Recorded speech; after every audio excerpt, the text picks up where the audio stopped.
Hello everybody, welcome to the next part of your workout for lyric sopranos. We've still got Izzy here.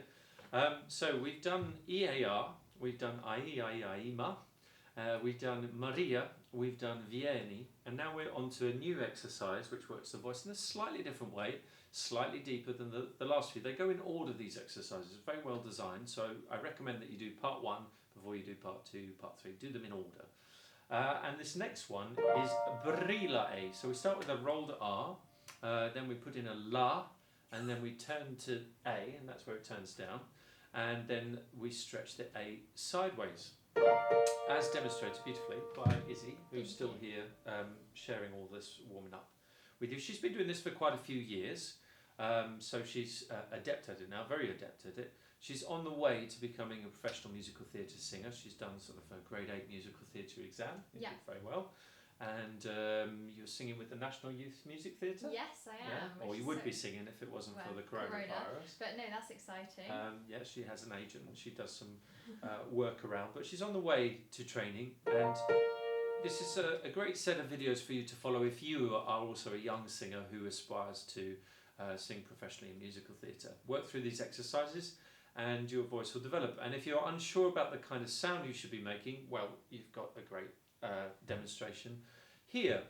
Don't be fooled slightly by your surroundings. Can make a big difference. We're in a very dead space here. Izzy's surrounded by curtains, so there's absolutely no acoustic. There's no echo. We all know how much nicer it is to sing in the bathroom or the kitchen than it is to sing perhaps in the living room where there's also soft furnishings. So just bear in mind when you're listening at home where you are.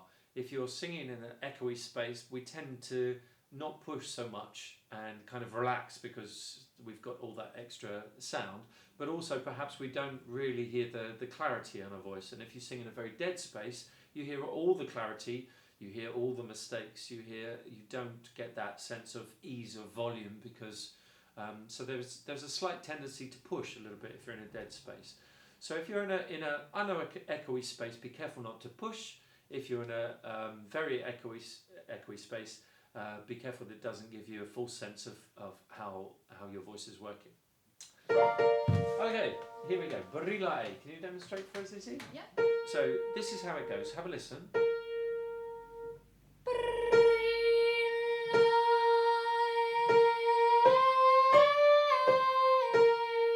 Exactly. Okay, so brillae, and it's on the A that it turns down, so that's slightly quality.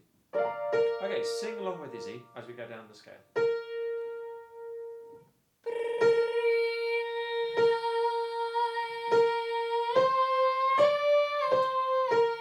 Well done, very good.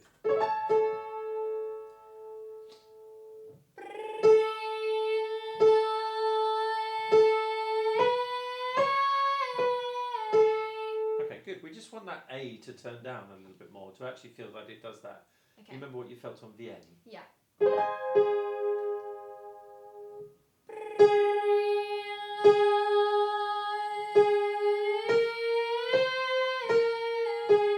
Exactly. Yeah. Got it? The La opens the trapdoor for it.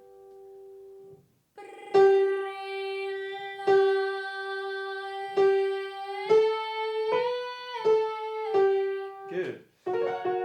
The breathing for singing is pretty much the same all the time. We want to feel that our shoulders are nice and relaxed and we feel this little expansion in the ribs and that the diaphragm descends down inside you. So it feels a little bit like maybe a yawn, but we don't want any of the colour of the yawn and we don't want to distend the jaw like we might if we were yawning. So just a little bit like a yawn is the old adage.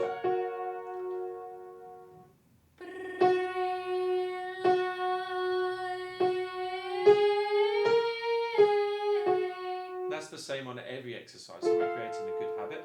And then once we do the exercise, once we get to the A vowel, it's a sideways arc stretch is what we're looking for.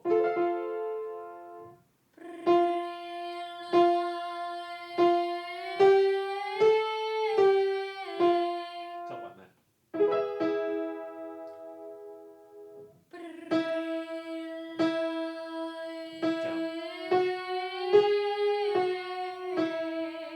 Bit of funky, like vibrato. Yeah. That's okay. Very nice. Last two. On this one, can we do 2 quick? Okay. You okay? Yeah. Tickly.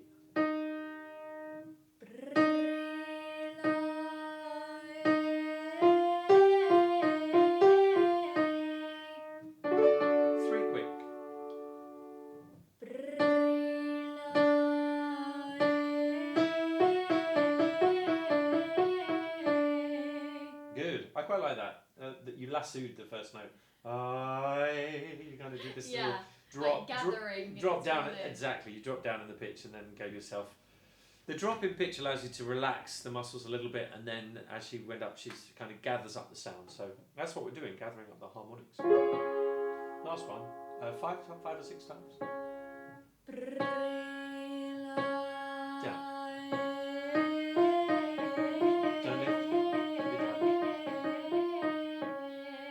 It's like almost a knee. There's a knee on there, that's the last one. Very good. Okay, good. So as you work down, you can work on those flexibility things. One to stick in there, which is quite nice, is brillae.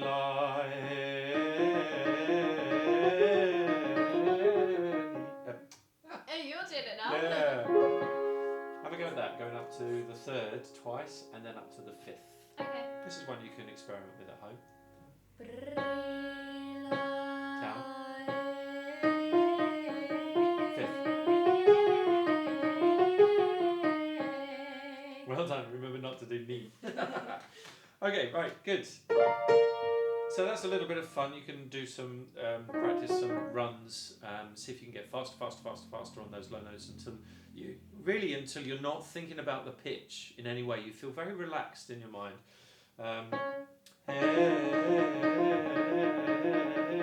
You're just going with the piano without really feeling that you're trying to hit every note, but you're just letting the piano guide you. That's a good thing to do in that speaking voice range to get flexible.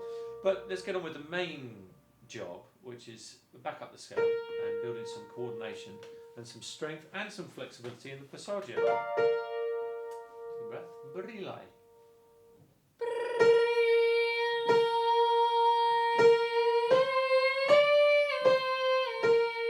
Very good, just up and down one step. I say passaggio, I refer to Richard Miller's book, The Structure of Singing, where he explains the primo passaggio, the zona di passaggio, and the secondo passaggio.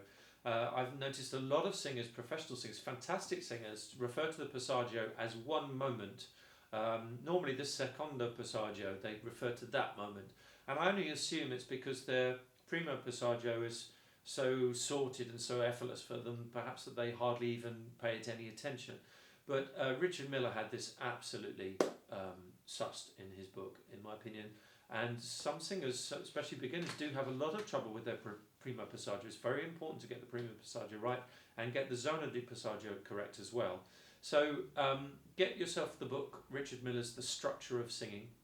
Sadly, Richard Miller isn't with us anymore, but his book is still around, and all his teaching is condensed into that book and the others he wrote, but that one's particularly good. And look up, if you're a female singer, which you obviously are, look up where your zona di passaggio is, where your passaggi lie, where the different bridges in your voice lie, and that'll tell you exactly which voice bracket you fall into, whether you're a very lyric soprano, whether you're a dramatic soprano, whether you're a mezzo soprano.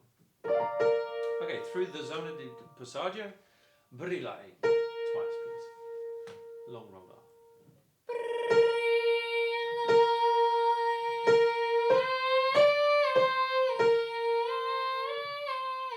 I said twice. Yes, you did. I mean once. Sorry.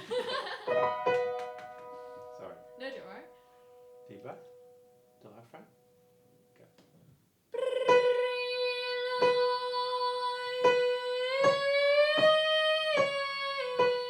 That's starting to turn nicely. You feel it? Yeah. So the zona di passaggio is a gradual. The turn starts to become more gradual, more even. You have a little bit of a turn in the low notes and a little bit more turn in the high notes. It starts to even out. Deep in the body, especially on the la.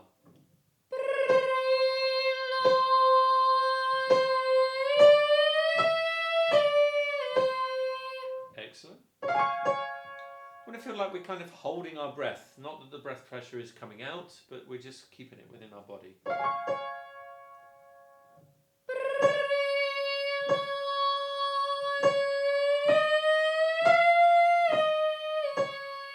Good. The hard work within the chest cavity is the pressure that builds up behind the vocal cords, which are obviously slightly more closed as you go up.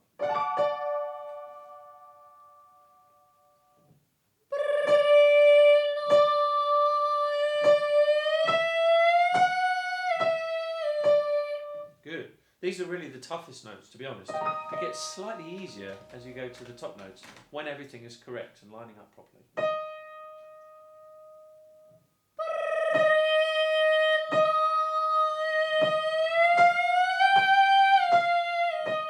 Good. Breath. You okay? Well done. Very good. It seems like a workout. Yeah, depending on your maturity level, we all grow at kind of slightly different rates. I hope you don't mind me saying, but Izzy's quite young for her age. That's a good thing. As you get older, you'll be. And I've had 11-year-old students who look like they're 18 and have an adult's kind of lung capacity, and I've had 18-year-old students who are more youthful and are still very much growing and developing. So it depends on your lung capacity.